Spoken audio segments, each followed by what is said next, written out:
तो यो anime fans, आज की वीडियोस में मैं तुम्हें चेनसो मैन की मांगा एक्सप्लेन करूंगा और इस वीडियो में मैं 5 चैप्टर्स को एक्सप्लेन करूंगा। तो चलो शुरू करते हैं। और हाँ, ये सब कुछ सीज़न 1 में, ये सीज़न 1 के बाद की स्टोरी है, उसके बाद की ही।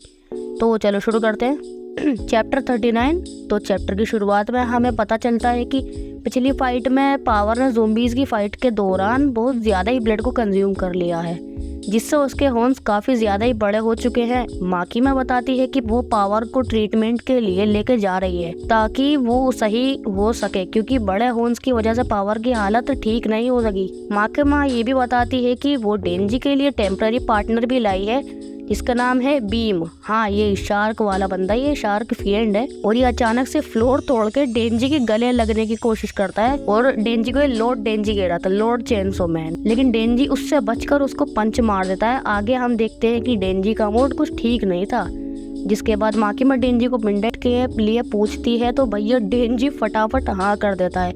अगले दिन डेंजी माकीमा का वेट सिनेमा हॉल में 1 घंटे पहले जाकर ही वेट कर रहा था। जब माकीमा वहां पहुंचती है तो डेंजी माकीमा की ड्रेस देखकर ही भूख ले आता है। जिसके बाद ये दोनों लगातार मूवीज देखते हैं अंटिल इन दोनों के इमोशंस ना शो हो जाए। इसके बाद ये दोनों अपना पूरा दिन निकाल देते हैं। चैप्टर 40।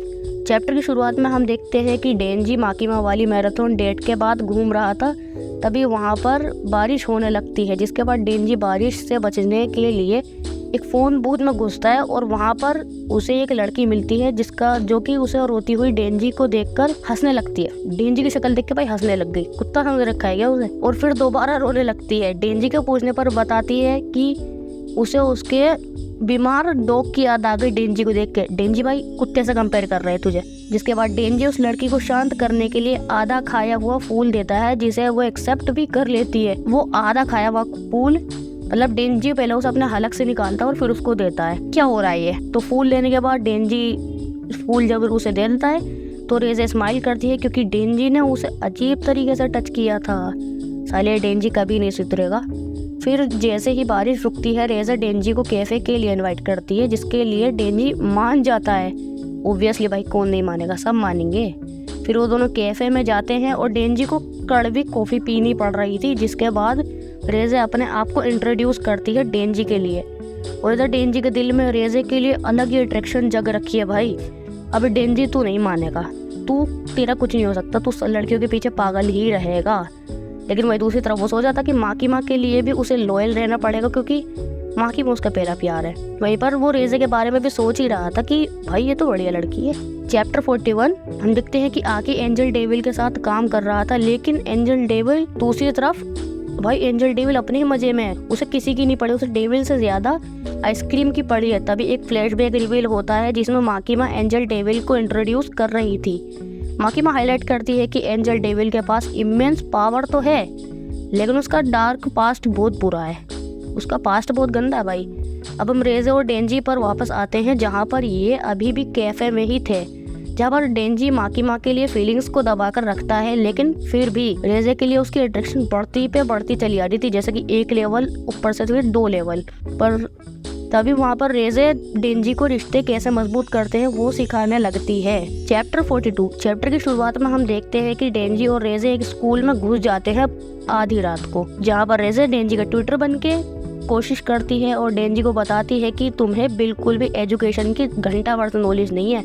उसकी डेविल हंटर की लाइफ के बारे में भी उसे कुछ बातें बताती है। इसके बाद रेज़ा डेंजी को स्विमिंग करने को सजेस्ट करती है और अपना डेंजी मान जाता है, क्योंकि स्विमिंग में उसे अलग ही मजा जो आने वाला है। अभी वो माकीमा के लिए लॉयल रहने की कोशिश तो करता है, लेकिन फिर भी रेज़ा को हाँ कर देता है। जिसके बाद रेज़ा और डेंजी अपनी अपनी लाइफ के बारे में बात कर रहे थे कि उनकी लाइफ कितनी बोरिंग है, जिसमें डेंजी रेज़ा को बताता है कि वो उसकी भी कुछ बेसिक नीड्स हैं, जिसके बारे में वो बता ही रहा था कि तभी पीछे से।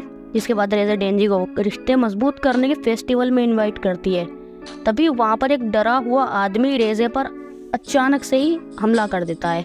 वहीं पर भाई डेंजी अपने दिमाग में माकीमा और रेज़ा के बारे में सोच रहा है कि भैया करूँ तो क्या करूँ, किसको पकड़ूँ। और यहाँ पर डेंजी के दिमाग में ये फॉरशैडोइंग चल रही थी कि कॉम्प्लेक्सिटी और लॉयल्टी के बारे में, कि डेंजी लॉयल कितना ज़्यादा है किसके लिए। भाई क्या उधर रेज़ा पे एक बंदे ने हमला कर दिया और ये बंदा अपने दिमाग में कुछ और ही सोच रहा है। कहाँ है भाई, तू बचा उसे। चैप्टर 43।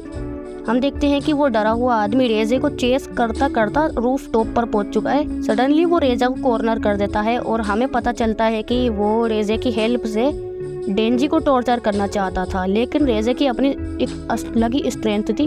तो रेजे अपनी स्ट्रेंथ का प्रदर्शन करती है और उस आदमी को मार डालती है, मारती भी नहीं, गर्दन तोड़ देती है उसकी। जिसके बाद रेजे खुद को शांत करती है और नाले की तरफ हमें टाइफून डेविल भी दिखाया जाता है, जो कि वहाँ से अब गायब हो चुका है। फिर सीन शिफ्ट होता है और जहाँ पर रेजे और डेंजी फेस्टिवल डेट को एंजॉय कर रहे थे, ऐसे ही तभी रेजे एक बॉम्ब शेल को ड्रॉप कर देती है और वो डेंजी को डेविल हंटर की जॉब छोड़ने के लिए बोलती है। और यहाँ पे ये बात सुनकर डेंजी पूरा हक्का बक्का, भाई क्या कह रही है तू। उसके बाद रेजे डेंजी से कहती है कि यहाँ से हम भाग चलते हैं कहीं और दूर, और वो डेंजी को प्रॉमिस भी करती है कि वो हमेशा उसे खुश रखेगी और उसकी हमेशा प्रोटेक्शन करेगी, उसे बचा कर रखेगी। और यहाँ पे डेंजी एकदम शांत हो चुका है भाई, उसको नहीं पता करना क्या है, उसे अभी लड़की ही चाहिए। तो बस आज की वीडियो यहीं ख़त्म करते हैं, मिलेंगे नेक्स्ट पार्ट के साथ। सब तब तक के लिए सायोनारा भाइयों।